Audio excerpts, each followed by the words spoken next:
Presiden Republik Indonesia. Ketua Umum PDIP Megawati Soekarnoputri tampak hadir dalam upacara peringatan Hari Lahir Pancasila pada Senin 2 Juni.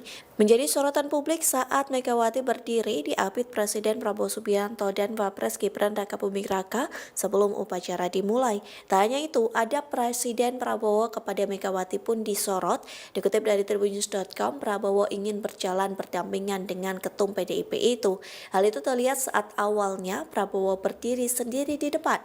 Namun sang Presiden menengok ke arah Megawati untuk memberi kode agar berjalan berdampingan dengannya. Kemudian Gibran yang berada di belakang mereka pun hanya mengekor Prabowo dan Megawati. Selaku Inspektur Upacara, tiba di mimbar upacara.